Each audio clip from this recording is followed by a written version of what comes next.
இந்தியாவின் வளர்ந்த மாநிலங்களில் ஒன்றாக திகழும் தமிழ்நாட்டில் ரயில் போக்குவரத்து போதிய அளவு இருக்கிறதா? வந்தே பாரத் ரயில்களை மக்கள் விரும்புகிறார்களா என்பது போன்ற கேள்விகளுக்கு மக்கள் அளித்த பதில்களை என்ன நினைக்கிறது தமிழ்நாடு பகுதியில் பார்க்கலாம்.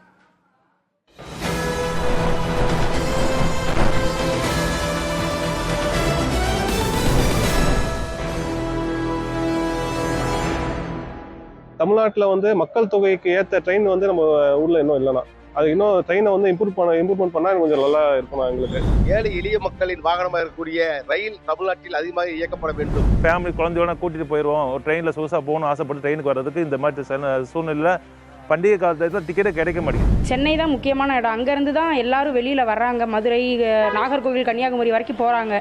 அந்த பகுதிகளுக்கு முக்கியமாக அதிகமான ஸ்பெஷல் ட்ரெயின்ஸ் தொடர்ந்து ஒரு அந்த 10 நாள், அந்த 5-6 நாள் லீவு வருது அப்படின்னா ஒரு 10 நாளைக்கு விடணும். இவங்க சாதாரண ஆண்ட்ரஸோட பட்டியலை ஒரு இந்த கோழி கூட்டத்தை அடுக்கிற மாதிரி மனிதன் இன்னைக்கு உட்கார்ந்து வளர்ந்த இந்தியாவில் இன்னைக்கு உட்கார்ந்து போகக்கூடிய நிலைமைக்கு இன்னைக்கு இருந்து கொண்டிருக்கிறார். முன்னாடிலாம் பின்னாடி 2 அன்ரிசர்வேஷன் கோச்சு, முன்னாடி 2 அன்ரிசர்வேஷன் கோச்சு இருந்துச்சு. இப்போ ஒவ்வொரு கோச் தான் போடுறாங்க. அதே மாதிரி லேடிஸ் கோச்சும் ஒன்று தான் இருக்குது. குறிப்பாக பார்த்தீங்கன்னா அன்ரிசர்வ்டு பெட்டிகள் கூட 2 இணைக்கிறது இந்த திருவிழா காலங்கள்லேருந்து ரொம்ப விசேஷமாக இருக்கும். பொதுமக்கள் அதிகமாக பயன்படுத்துகிற அன்ரிசர்வ் ட்ரெயின் தான். ஏன்னா எல்லாருமே ரிசர்வேஷன் பண்ணுறதில்ல. இப்போ இந்திய கவர்மெண்ட் பார்த்து இங்கே தமிழ்நாட்டுக்கு அதிக ட்ரெயினும் கொடுத்து ரிசர்வேஷன் கோச் இல்லாமல் அன்ரிசர்வேஷன் கோச்சு கொஞ்சம் நிறையா கொடுத்தீங்கன்னா கொஞ்சம் நல்லாவும் இருக்கும். ரயில்வே துறையினர் அதிகமான ரயில்கள் இயக்காதுங்கிறதுனால அந்த பண்டிகை காலங்களில் அவங்க மிகுந்த சிரமத்துக்கு உள்ளாகிறாங்க. பகல் நேரங்களில் ட்ரெயினை இயக்கினாலே ஒரு பாதி அளவுக்கு பிரச்சனை குறையிறதுக்கான வாய்ப்பு இருக்குது, சூழல் இருக்குது. கோயம்புத்தூர், திருப்பூர் வழியில் நிறைய பேர் ஒர்க் பண்ணுறாங்க. ஆனால் அந்த கோயம்புத்தூர் டு ராமேஸ்வரம் வரைக்கும் ட்ரெயின் கிடையாது. தஞ்சாவூர் ரூட்டில் ஒரு வந்தே பாரத் விட்டிங்கன்னா நல்லாயிருக்கும். ஆனால் ஃபேர் ரொம்ப அதிகமாக இருக்குது. அது கொஞ்சம் குறைச்சி பண்ணுற மாதிரி பண்ணி கொடுத்தீங்கன்னா ரொம்ப ரொம்ப சௌகரியமாக இருக்கும். வந்தே பாரத் மாதிரி ட்ரெயின்லாம் ஏழை எளிய மக்களுக்கு எட்டாக்கனியாக இருக்குது. அதோட டிக்கெட்லாம் பார்த்தீங்கன்னா ஒன்று 1500 ரூபாய், அதுக்கப்புறம் 2500 ரூபாய்.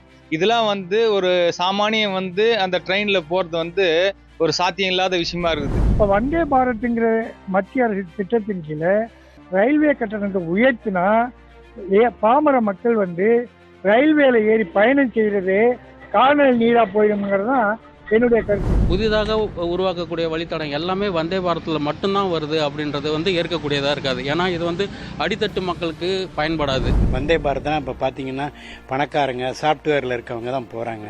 சாதாரண குடிமகள் போகிறதே இல்லை. எப்போ பேசஞ்சர் ட்ரெயின் வருது, எப்போ போகுது, எப்போ வருதுங்கிறதுக்கு தான் அவங்க பார்க்குறாங்களே தவிர வந்தே பாரத் வருதா, சதாப்தி வருதான்னு பார்க்கறதில்ல. வந்தே பாரத்தில் 3500 கொடுத்து நாங்கள் புக் பண்ணி போகிற அளவுக்கு வசதிங்கிறது கம்மி. இப்போ முடிஞ்சவங்க அதை புக் பண்ணி போயிடுறாங்க. முடியாதவங்க நார்மல் ட்ரெயினில் புக் பண்ணியும் அவங்க சௌகரியமாக போக முடியலங்கிறது தானே கோரிக்கையாக இருக்குது. விலை குறைந்த படுக்கை வசதி கொண்ட முன்பதிவு இல்லாத ரயில்களை அதிக அளவில் இயக்கினால் மக்களுக்கு அது நன்மை பயக்குமாறு இருக்குமாறு.